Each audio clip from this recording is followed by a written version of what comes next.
Chapter 1. Silver strands of tinsel hung from our classroom Christmas tree, swaying slightly under the ceiling fan.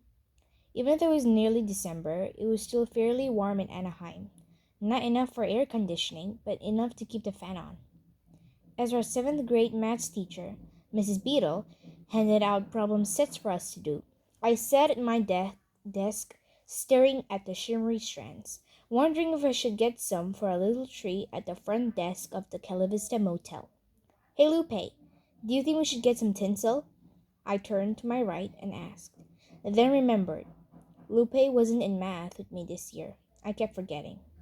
Thanks to all the studying she did with my mom over the summer, Lupe was now in Algebra 1, while Jason and I were in regular 7th grade math. In fact, Lupe wasn't in any of my classes at Anaheim Junior High this year. I sighed, and Jason lifted his head. "You want some tinsel?" he asked. Before I could answer, he jumped out of his seat and lunged for the Christmas tree, nearly falling on top of it. All the kids shrieked and laughed. "Take your seat," Mrs. Beadle ordered him. Jason muttered sorry and went back to his desk, but not before making off with a fistful of tinsel. When Mrs. Beadle's back was turned, he passed it to me. I giggled. At least I had Jason in my classes this year.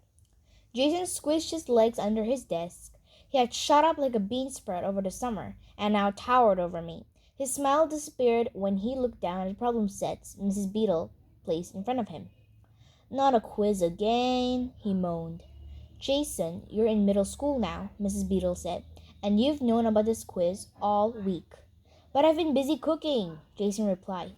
Twice a week after school, Jason went to a cooking academy in nearby Orange. Sometimes after class, he came by the motel and let us taste his creations. Hawaiian peach mousse, tomato ricotta with sesame, barbecued butternut squash, and choy sum. Every dish he made was delicious. His cooking teacher said he was one of the most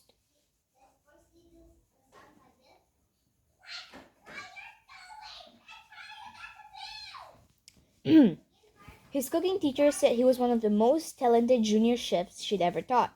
At the rate he was going, he'd be promoted to the Elite Cooking Academy any day now. But Mrs. Beadle shook her head. "Your extracurricular activities are just that, extracurricular. They're not supposed to get in the way of your real subjects."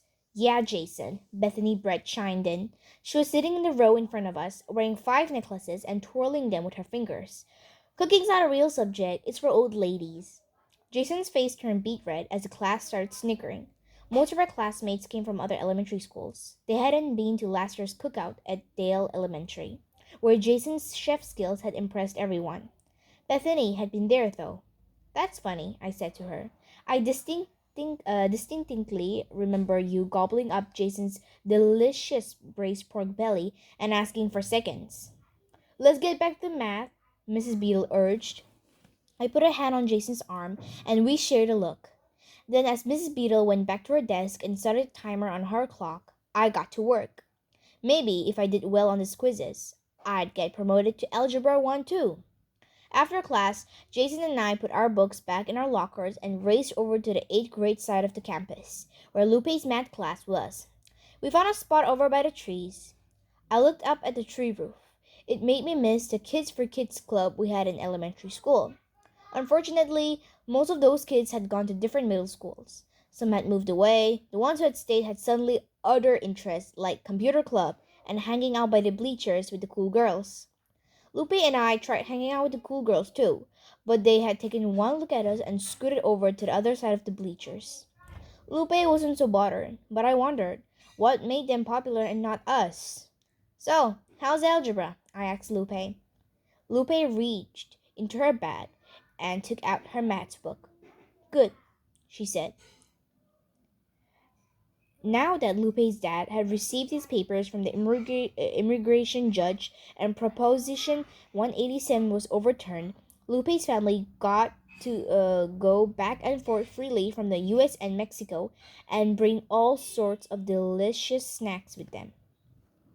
"Some of the stuff is pretty hard," she added. "You know, if it gets too hard, you can always move back down with us," I suggested eagerly. Jason nodded. "And we have tinsel." Lupe chuckled. It's not too hard, but I do miss you guys. Lupe reached for her textbooks. I'm going to go to the library to get started on my homework. I'll come with you, I offered, getting up. No, it's okay, Lupe said quickly, backing away and hugging her books tightly. I'll catch up with you at the front desk. I watched as Lupe skipped over to the library, wondering why she didn't want to come along. Was she afraid I would distract her? I totally would not. So, did you ask all the teachers for permission yet? Jason asked, handing me one of his green tea pocky sticks. Just need English, I told him.